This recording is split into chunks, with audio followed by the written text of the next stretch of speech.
হলো আমি একটি ডিভোর্সি মেয়েকে বিয়ে করেছি, তাই আমার ফ্যামিলি মেনে নেয়নি। ডিভোর্সি নারীকে বিয়ে করা কি সত্যি অপরাধ? সমাজে যখন এই কাজকে বাঁকা চোখে দেখা হচ্ছিল, তখনই শায়েখ আহমদুল্লাহ দিলেন এক যুগান্তকারী বয়ান। মাহফিলে যখন এক ব্যক্তি নিজের বাস্তব অভিজ্ঞতা তুলে ধরে জানান তিনি একজন তালাকপ্রাপ্ত নারীকে বিয়ে করেছেন, কিন্তু পরিবার ও সমাজের কাছ থেকে পাচ্ছেন অপমান আর তিরস্কার।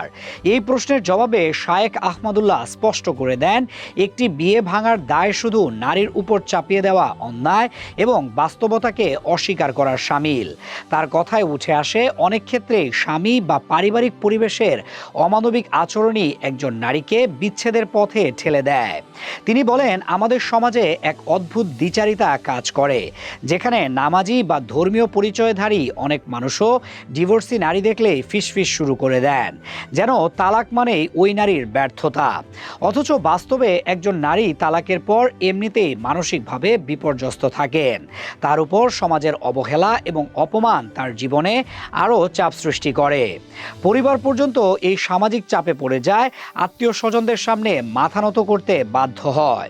এই পরিস্থিতিকে তিনি অমানবিক বলে আখ্যা দেন এবং প্রশ্ন তোলেন, কেন আমরা একজন মানুষের জীবনের দ্বিতীয় সুযোগকে সম্মান করতে পারি না। আলোচনার এক পর্যায়ে তিনি ইসলামের ইতিহাসের উদাহরণ টেনে আনেন এবং বলেন, ডিভোর্সি বা বিধবা নারীকে বিয়ে করা কোনো অপরাধ নয়, বরং এটি সুন্নতের অন্তর্ভুক্ত। মহানবী হজরত মুহাম্মদ সাল্লাল্লাহু আলাইহি সাল্লামের স্ত্রীদের প্রসঙ্গ তুলে তিনি উল্লেখ করেন, হজরত আয়েশা রাদিয়াল্লাহু আনহা ছাড়া তার অন্যান্য স্ত্রীরা ছিলেন বিধবা বা তালাকপ্রাপ্তা।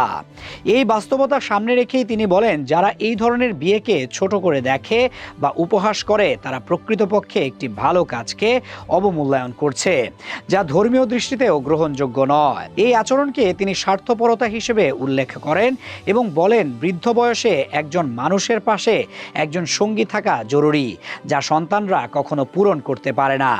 অথচ সমাজ এই স্বাভাবিক প্রয়োজনকেও বিদ্রূপের চোখে দেখে, ভীমরতি বলে ঠাট্টা করে। এই মানসিকতা পরিবর্তনের আহ্বান জানিয়ে তিনি বলেন, মানুষকে তার প্রয়োজন এবং মর্যাদা অনুযায়ী জীবনযাপনের সুযোগ দেওয়া উচিত।